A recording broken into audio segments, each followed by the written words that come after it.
L'Ordre, en fait, a été créé en 1974, donc avec l'Office des professions. Le premier titre qui existait à l'époque, c'était le titre de CRI, je ne sais pas si les gens, le CRI, donc qui a été transformé en CRIA. Et puis un titre qui a été ajouté également en 2000, c'est le titre de CRHA.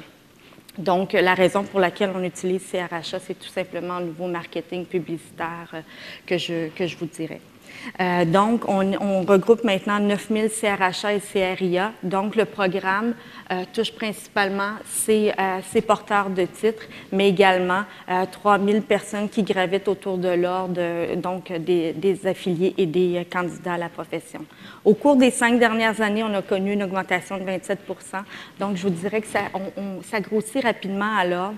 On est maintenant le 8e ordre en importance au Québec. Le 2e regroupement RH le plus important au Canada et le 5e regroupement dans le monde. Juste pour vous dire des chiffres rapidement, 33 % de nos membres sont généralistes, les autres sont donc spécialistes, 13 % en développement organisationnel, 6 % en formation, donc les chiffres qui pourraient vous intéresser. Nos membres, à 85 % sont titulaires d'un baccalauréat.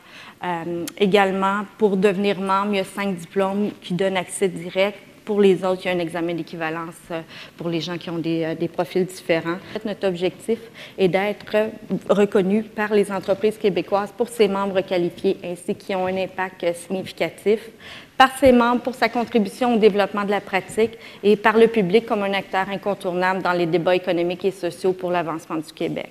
Le programme de formation continue. Les grandes étapes. Tout a débuté, je dirais, en 2004, quand il y a eu la rédaction, du règlement. En 2005, il y a eu l'entrée en vigueur. Je vous dirais, ensuite, 2010, rédaction du programme. 2011, première communication aux membres, c'était en juin 2011, pour une entrée en vigueur le 1er avril 2012. Pourquoi 2005 à 2010, un si grand laps de temps? En 2002, on a instauré l'inspection professionnelle. En 2003, l'assurance responsabilité professionnelle. En 2004, un examen d'admission pour beaucoup de gens qui avaient un accès direct avant à l'Ordre. Donc, ça en faisait beaucoup. On s'est dit, on va laisser un peu digérer tout ça aux gens. Et puis, on est revenu donc en 2010 avec la formation continue. 2004, comment ça s'est passé la rédaction du règlement? En fait, il y a eu une consultation auprès des membres qui a été faite. Suite à ça, on a recueilli les propos et l'Ordre a travaillé avec un comité de membres pour rédiger le règlement. L'objectif du programme est toujours de maintenir à jour et d'élargir les compétences des membres et de faire rayonner la profession. Comment? En développant le savoir-faire et le savoir-être sur une base continue.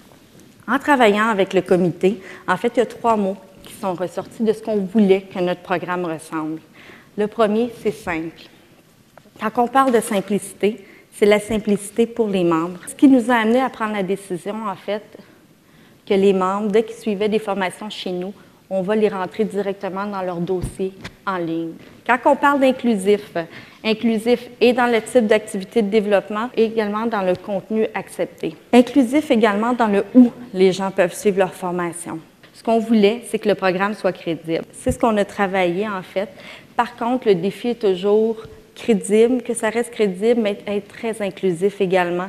La ligne, des fois, peut être quand même assez mince, parce qu'on doit quand même s'adapter à la réalité des membres. Le programme, c'est 60 heures par période de référence de 3 ans.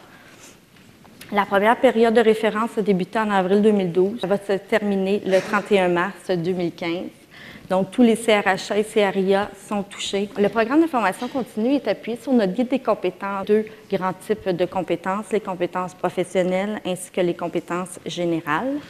Pour les compétences professionnelles, on compte les compétences fondamentales. Donc, ce sont les compétences qu'on considère que tous les membres de l'Ordre doivent maîtriser. Par la suite, les compétences spécialisées, il y en a 7. Donc, la gestion de la dotation, la gestion du développement des compétences, la gestion de la rémunération globale également, gestion de la santé, de la sécurité, du mieux-être au travail, la gestion stratégique des ressources humaines et de l'organisation, la gestion du développement organisationnel ainsi que la gestion des relations du travail. Quand on parle de compétences générales, c'est vraiment l'aspect démontrer des compétences relationnelles. Par exemple, travailler, collaborer en équipe, communiquer efficacement, faire preuve de leadership font partie de cette catégorie. Et pour ce qui est des compétences personnelles, on parle de faire preuve de jugement, innover, prendre des décisions, réfléchir en termes stratégiques. Ce que notre programme touche comme formation, donc formation en salle et à distance. Les publications, les cours universitaires également. Le programme prévoit un 15 heures d'auto-apprentissage par période de 60 heures. Le mentorat, les colloques, les congrès et tout ce type d'activités-là également. Chaque année, en fait, on va faire quelques audits qui vont être aléatoires et la documentation va être demandée à ce moment-là. On a décidé, comme je vous le mentionnais, de lancer en juin 2011 pour début avril 2012. Ce que ça fait, et ce qu'on a surtout voulu éviter, c'est que les gens se disent « Moi, je ne me forme plus jusqu'en avril 2012 parce qu'à partir de là, le programme de formation continue, la formation continue obligatoire embarque. » On a décidé que d'avril 2011 à mars 2012, les gens pourraient cumuler jusqu'à 7 heures de formation. Pour aider les gens, en fait, on a mis en place également un programme qui permet aux membres d'épargner sur les coûts de nos activités, donc qui s'appelle Avantage Compétences. Dans nos pré-approbations, c'est ce que je vous mentionnais plus tôt, 90 fournisseurs de formation, 306 activités de développement préapprouvées pour l'instant. Donc, ce petit logo, si vous le voyez sur une affiche d'un programme autre que l'autre, ce que ça dit, c'est que la formation est préapprouvée et que nos membres peuvent la suivre. Donc, on vient tout juste de vivre la fin de notre première année des références au 31 mars. On doit continuer à faire connaître le programme. Également, inciter les membres à garder leur dossier à jour. Ce qu'on veut faire, c'est de créer une perception positive de notre programme. Donc, notre prochaine campagne, en fait, va parler de s'enrichir en 60 heures, qu'on veut décliner de différentes façons dans nos différents moyens de communication pour nos membres.